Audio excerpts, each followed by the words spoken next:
Brilliance Audio presents Ambush by Barbara Nickless, performed by Emily Sutton Smith. I arrived in Mexico City at 2 p.m. on a blazing August day with a toothbrush and a change of clothes, a lowly railroad cop and former Marine searching for a lost child.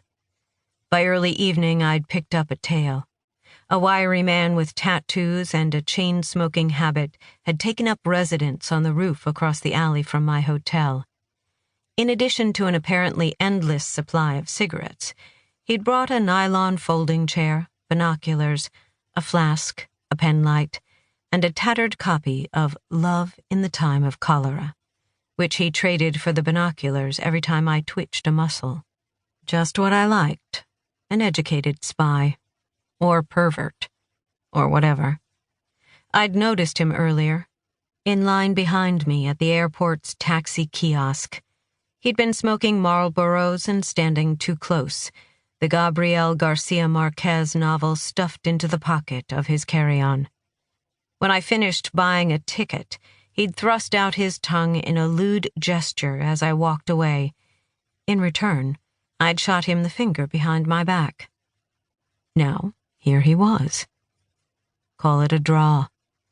I stood near the window, just far enough back in the shadows that he had to strain to see me. In the alley 2 floors below, a man careened from one side of the lane to the other like a billiard ball, his voice raised in a slurred melody of love. "Encontrare a mi amor esta noche," he sang. "Y la tomare en mi brazos." I smiled. Good luck with that, my drunken friend.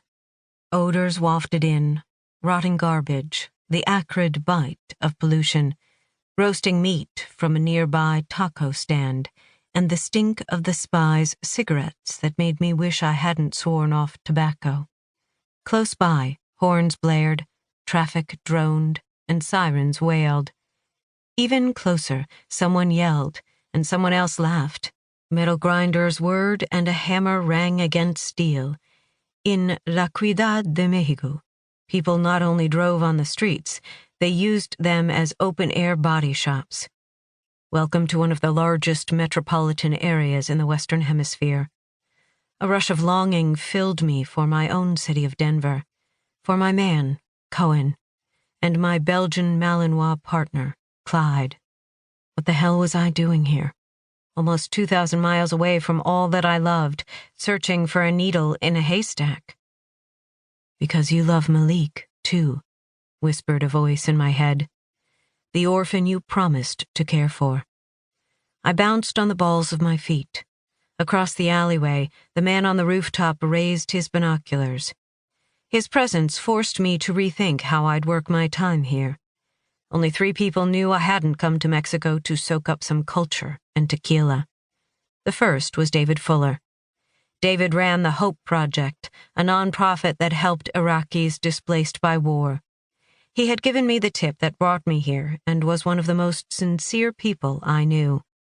The second was Angelo Garcia, a local postal clerk. Angelo volunteered for the Hope Project and was one of a handful of contacts Fuller trusted enough to enlist in the search for Malik. A week ago, Angelo had spotted a boy matching Malik's description in a local mosque. He'd notified Fuller, who passed the information along to me. A friend in the FBI's Denver field office informed me that Angelo was 32 years old, no criminal history, married with 2 young children. His only apparent vice was that he sometimes slipped out early from work to take his kids to a Cruz Azul soccer match. As a potential risk, Angelo pinged my radar in the slim to none category. Plus, he had no reason to put a tail on me. He knew exactly where I was because he'd arranged the hotel. The third person who knew I was here was Detective Mike Cohen of the Denver PD. While I trusted Fuller and even Angelo with my life, I trusted Cohen with far more. To keep listening to this audiobook, I've left you a link in the description so you can do it, at no cost thanks to Audible's 30-day free trial.